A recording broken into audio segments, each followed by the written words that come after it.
Vou falar sobre o estado de certeza e o estado de dúvida.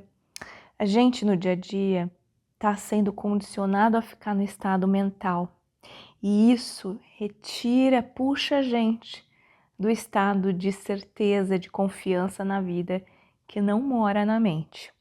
Então o tempo todo a gente está nesta coisa de pensar e duvidar, imaginar outras possibilidades, se questionar, se invalidar, ficar nessa ruminação mental, porque o dia a dia ele é repleto de estímulo mental, repleto de estímulo mental.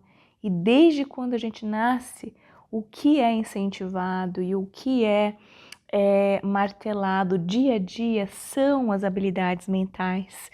Pensar matematicamente, resolver questões, fazer provas de memória, de decorar, enfim, crianças sentadas o tempo todo naquela escolinha, todas anestesiando os seus corpos de outros sentidos.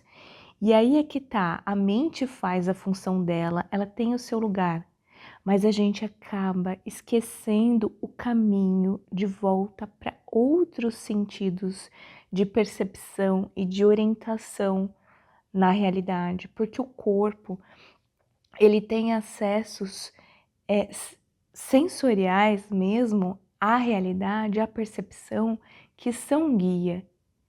E não só a mente é um instrumento de percepção do mundo, de orientação, mas o corpo. É difícil descrever porque a gente não tem muito conhecimento acumulado sobre isso. Eu, na verdade, tenho uma sensação de que eu transicionei do estado mental para o estado intuitivo. É só uma sensação. Nada aconteceu por fora, mas uma mudança enorme aconteceu por dentro, de acessar esse estado. E aí é como se houvesse um tato do sentido tátil, né? De pele interno. Minha mãe gosta muito de usar esse termo e é para outras questões, mas é aquele ato de percepção interna, de sensorialidade do sutil, que vai apalpando o caminho da não racionalidade, vamos colocar assim, vai apalpando o caminho de um estado de presença do corpo físico e indo por esse caminho, né? Como se o corpo sutil tirasse a atenção da mente e colocasse a atenção neste outro estado, né? Porque a mente costuma ficar roubando a nossa energia vital, com medos, por exemplo, com comparações, com inseguranças, com tentativas de proteção e tudo mais. E as pessoas, a gente se pergunta, né? Como eu entro nesse estado? Como eu permaneço nesse estado de presença? Pensa numa via que, se você passar ali uma vez naquele campo gramado de capim gordura, que é até o joelho, né? Se você passar ali uma vez, ela fica com uma pequena marca. E se você passar ali todos os dias, essa marca vai ficando cada vez mais forte. Se você olha de longe, você vê essa trilha, você vê a terra exposta porque você passou ali os outros dias, então ela é mais reconhecível pelo seu corpo, pelo seu ser, né? É como qualquer tipo de hábito, de aprendizado, de você já passou ali muitas vezes. E por que que é difícil? Porque a gente precisa não só de um esforço consciente, porque redes sociais hiperestimulam o mental, trabalho, dia a dia, não só porque a gente tem esta força contrária, mas também porque a gente tem pouco conhecimento e poucas ferramentas difundidas do que é então este estado de presença, né? A gente tem o yoga para isso, a gente tem as meditações, a gente tem técnicas corporais sendo desenvolvidas por muitos terapeutas, né? Técnicas de Reiki, por exemplo. Então, assim, a gente tem aqui e ali, mas ainda tá muito pouco, né? Ainda tá muito nas mãos de poucos profissionais que estão tentando passar esse conhecimento e isso devagar está sendo difundido, mas tem toda essa força contrária, né? Levando as pessoas para esse tipo de estilo de vida. E a gente passa a desconhecer este caminho, a gente passa a simplesmente não ter acesso, porque a gente não sabe fazer este movimento interno. Pensa numa dança, né? Quando a pessoa vai começar uma aula de forró e ela dá os seus primeiros passos ali naquele forró, ela faz tudo desajeitado, ela realmente não vai conseguir fazer muitos passos e vai demorar um tempo. Então é um exercício do corpo físico. Apesar dela entender e compreender, vendo aquele passo, que primeiro você põe o pé aqui, depois ali, ela não consegue reproduzir. O corpo não obedece, o corpo não sabe o caminho. Então é a repetição que vai fazendo este acesso ao campo intuitivo, né? Esse campo, ele é muito confortável, porque é um campo onde a gente está plenamente e é como se fosse um acesso direto ao ser, um acesso direto à nossa energia vital que pulsa, que flui e que vem de dentro para fora, né? É como se a mente tivesse no meio desse caminho entre a energia vital e a manifestação dela, com impeditivos. Ela está fazendo o trabalho dela, né? Avaliando aquilo que você deve, que você não deve. Então ela faz essa triagem, né? E essa contenção da energia por realmente medo de se machucar, medo de se perder, medo de se frustrar, medo de sofrer e medo da morte, né? No fim das contas, esse é o medo último, o medo de sumir, de que você coloca toda essa energia em algo que não vale a pena, né? Não é teu caminho e tal, e seja... Enfim, é difícil um pouco explicar, né? Mas é que se você for pensar racionalmente, a mente ela também não é tão racional assim, né? Ela não opera em situações de muito medo, por exemplo, muito perigo real. A mente ela tem função vital e ela ocupa todo o seu ser porque ela precisa decidir entre dar um passo de 1 metro ou de 2 metros para a direita para o carro não te pegar, e ela precisa calcular e precisa pensar rapidamente e resolver essa questão.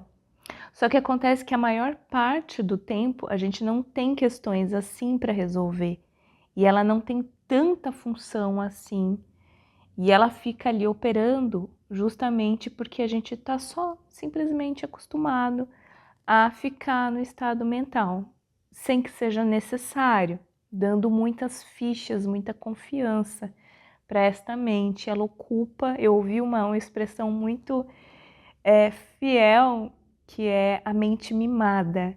Então ela tá ali toda hora fazendo, puxando a tua atenção, falando, ai, mas e isso, mas e aquilo, mas e isso, mas e aquilo. E você tá dando ouvidos. Você simplesmente está dando ouvidos, que nem uma mãe ou um pai que não consegue falar não porque não sabe estimar a importância daquele pedido. Então, todos os pedidos desta criança ficam importantes. Então, ele atende todos esses pedidos, toda hora dá ouvidos. Ao invés de adquirir essa confiança, essa maturidade de não, nem sempre eu preciso ouvir. E a princípio pode ser algo que seja uma aposta. Então, num ambiente seguro, em que você não está sendo ativado por seus medos, seus receios, por exemplo, como um treino mesmo, você pode chegar na sua casa e fazer esse treino quando você está sozinho, sozinha, de entrar nesse estado, de se propor, né?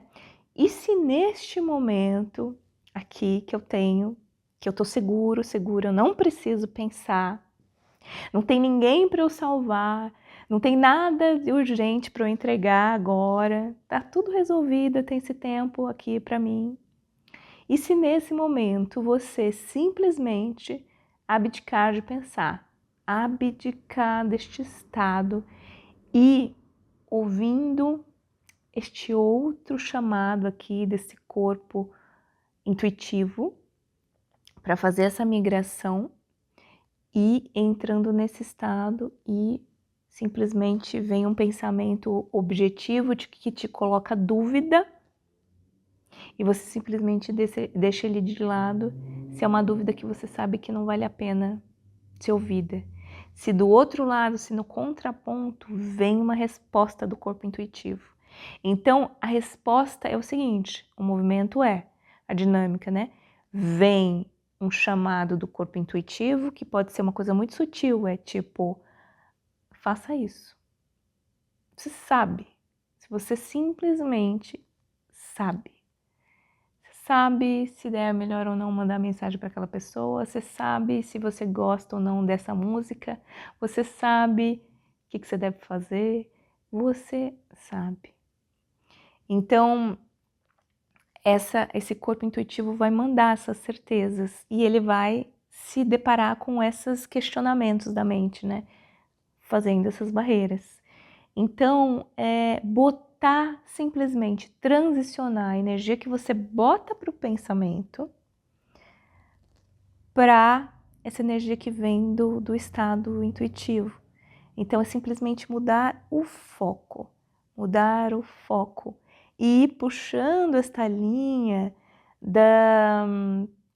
que vem do corpo intuitivo e puxando a linha da intuição e seguindo neste rastro, né? Meio que ignorando todo o resto, né? Que vem da mente. Então fica aí como uma proposta para a gente fazer sempre que puder, porque se você quer sair do estado de dúvida e de insegurança, de desconfiança de si mesmo, não vai ter outro exercício que não seja firmar aqui dentro. E hoje a linha que a gente tá falando é essa linha da intuição.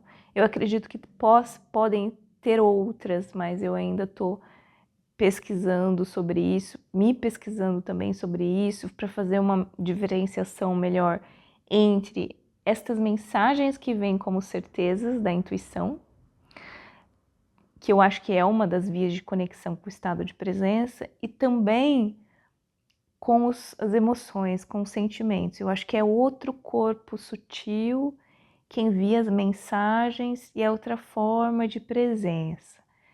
Mas, enfim, tá bom por hoje, né?